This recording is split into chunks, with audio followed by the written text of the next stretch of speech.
And I love being taught by God. I love feeling that energy of God love pouring over me and giving me insights. And I am just amazed, crying normally, because it's so beautiful. And when it first started happening, I would feel this, wow, I got it, this is fabulous. And then I would forget what I got. Does anybody do that? Yes. It's like, that was so cool. I've forgotten so many cool things, y'all. But at the moment, I knew they were the answer to the universe. They were the answer to the universe. When I was 18, I've shared this with you before. I was 18, praying. I always prayed when I drove. And I was working. I was on an errand for my boss, driving across a bridge over Beaufort. Maybe I was on Beaufort Highway, driving across a bridge over 285. And as I hit the first part of the bridge, I went, oh my God. As I hit the end of the bridge, I knew what life on the earth was about. I knew it. I knew every detail of what life was about. And I went, oh my God, I don't remember.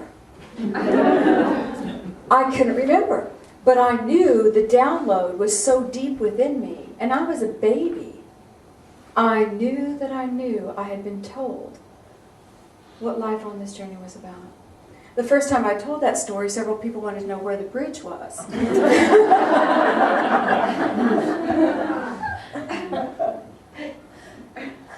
But I learned over time, when I'm being taught by God, the minute I feel it, my prayer is, please make this knowledge a part of every cell of my body, and please help me remember it. And if I don't remember it, at least I know it's a part of every cell of my body now. And I will hear it come out of my mouth at some point, because it will make its way through, filter through my brain, and come out. But what I gain, whether I consciously remember or not, is whatever I have asked for insights for is now lifted to higher truth. It's no longer the tumultuous vibration or the lower vibration it once was. It's now lifted to higher truth. It's the three qualities of the Christ. Seeing the connectedness, seeing with a greater vision what is.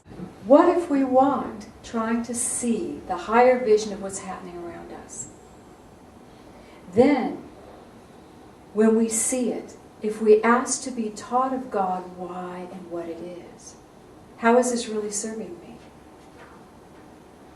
And then, that leads us to the third, which is now we can see it in different eyes, with a greater wisdom and a greater understanding. Higher truth.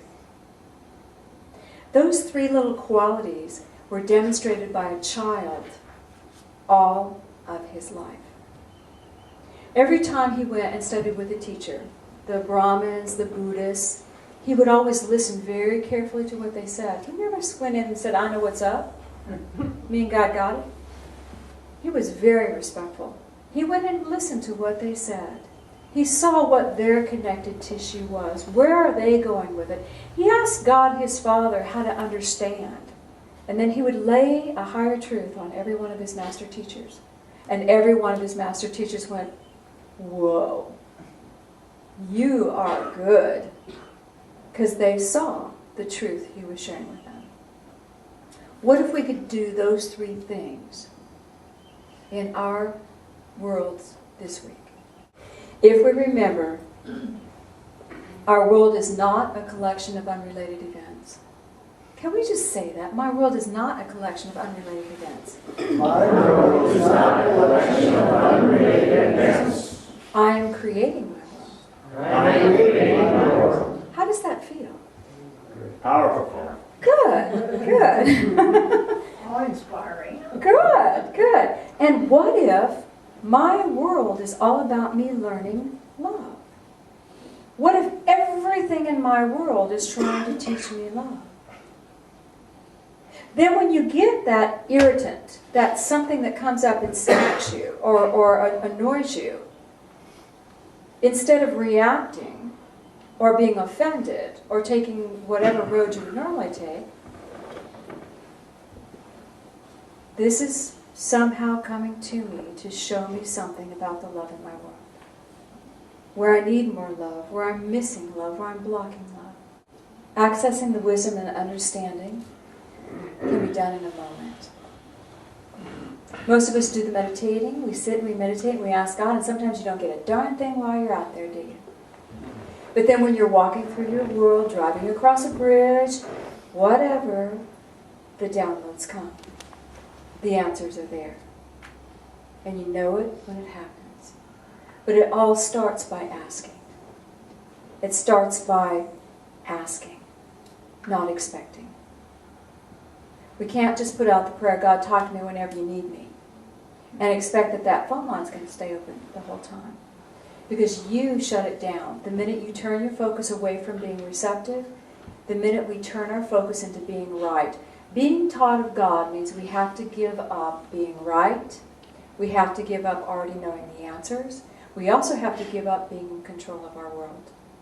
Because if we're in the big school of learning, we're supposed to be evolving. And in order to learn from God, we have to be willing to move that direction. Simple. And if you live in a fear-based world, that's hard to do, isn't it? If I have to be afraid of every door that I go through, it's going to be hard for me to trust God, because I don't know if He's checked that particular door out.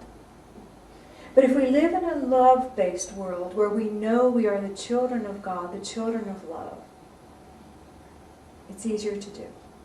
Being taught of God is asking and then listening. And then listening. And then listening. Can we do that? My class in seminary is currently going through the Old Testament. It's fun. And one of the first things we realize is the dedication and the complete love of every person in their attempt to understand God. Whether we resonate with how they did it back in the day, these are beings of light that are trying. But the one thing that is prevalent in the Bible, in our world today, in whatever theology you want to look at, mankind has habitually created God in our image. We have created and defined God based on how we believe in any given moment in time. The Hebrews in the Old Testament had their ideas. The Christians in the New Testament had their ideas. But we are defining God based on human experiences. Even science, when science today says there is no God, can't be, are they not trying to define something based on their experience? It's the same thing, defining God based on the human condition. And I had this overwhelming idea. Why don't we, for once, let God be God? Give it a go. Try. Let's just let God be God. And whatever happens is going to be okay. Let God reveal Himself to us as God, instead of as our narrow idea of what needs to be. And what do you think will happen? We don't know. We can't know. If we know how God will reveal Himself, then God is still in our image. How scary would it be to walk not knowing God, not pigeonholing God, not defining God? Creating an idea or a faith where we let God be God, how powerful is that? And then let God maybe define us for a change. I think that's where we need to be going. If we're going to evolve into a world where spirit manifests in matter and yet maintains the memory of spirit, the awakening of spirit, we need to really let go this limitation that we've placed on our Creator. Whether you call it God the Father, God the Mother, or the universe, it doesn't matter what you call God. There's one Creator. And that Creator loves us all. Cool idea, huh? Letting God be God. Then we will listen, won't we? And if it comes in terms and language we don't understand, perhaps we'll think about it. Perhaps we'll write it down. Perhaps this is a higher understanding. Have any of you gotten the ideas in meditation and you don't know exactly what it means and you write it down? And then 6 months later it's like, oh my God, that's it. That's what they were showing me. That's what my guides were telling me. That's the language of spirit.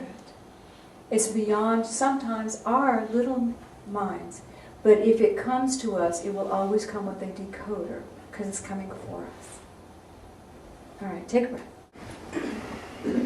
I wanted to share with you the rest of the story. That night, Jesus was home with his mom. Remember, he's a little guy. Now, in the evening, Jesus and his mom sat alone, and Jesus said, "The rabbi seems to think that God is partial in his treatment of the sons of men, that the Jews are favored and are blessed above all other men. I do not see how God can have his favorites and be just. Are not the Samaritans and the Greeks and the Romans just as much the children of the Holy One as the Jews? I think the Jews have built a wall around themselves, and they see nothing on the other side of it. They do not know that flowers are blooming over there, that sowing times and reaping times belong not to just the Jews. It surely would be well if we could break down these barriers, so the Jews might see that God has other children that are just as greatly blessed.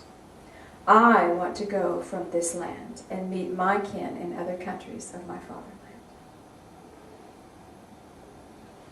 Jesus knew that we are all connected. He saw the line of love that connects every human being as child of God. If we started there with our seeing connectedness of life, trying to see with higher vision, if we just started there and held it past Tuesday, that we are all children of God, and held that line and saw that connectedness, what greater wisdom and understanding could we then ask of God for about the race, about our lives, about our place in the picture? How could we then increase the vibration of this earth? I know to our mental minds, the concepts are like, yeah, those are so easy. I know to our emotional minds, it's like, I don't have the energy. You ask way too much of me. But the reality is, these are the qualities that Jesus Christ held within him.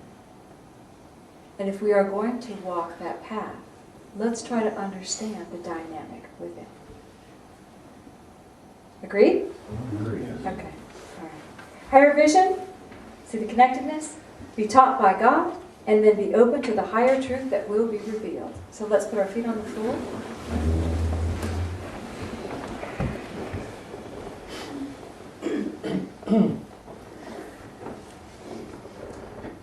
God, I ask that your love totally enfold this group. And I ask that a beautiful column of light descend over each one.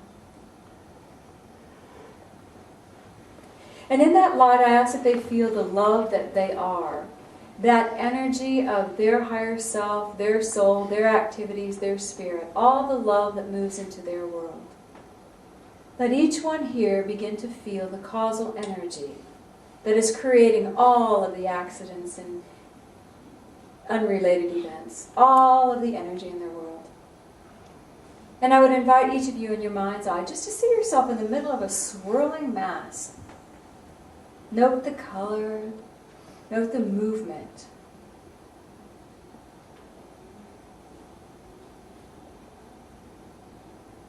You have created this energy for you. There is a reason you are experiencing what you are experiencing.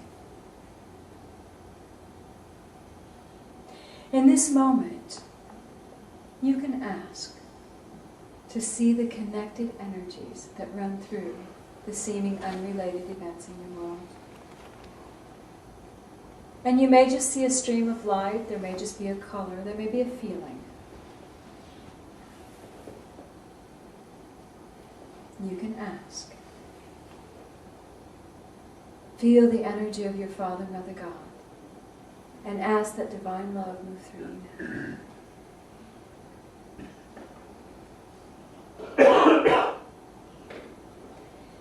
God, teach us. Teach us how to live at a higher level where we are filled with joy, prosperity, and peace. Teach us, God.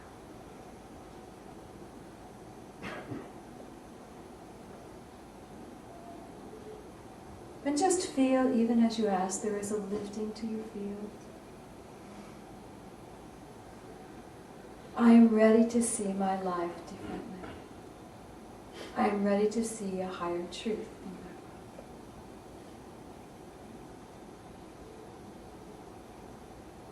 And take a breath and let's send love. I am child of God. I am child of love. I now send love into my world. Let it move into the rolling mass all around you. And just notice what happens as it does, as you just send love to the vibration of your world.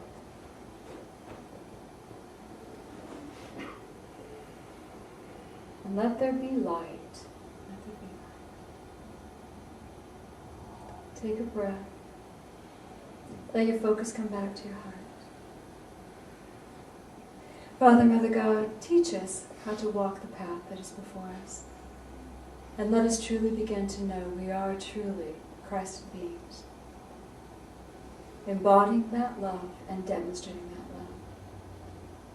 And help us to know how good it feels when we are in alignment with our soul's purpose. And we thank you for the guidance and the support in every step. And so it is, take a breath, send your love to God, and then you can gently open your eyes. It's a wonderful journey.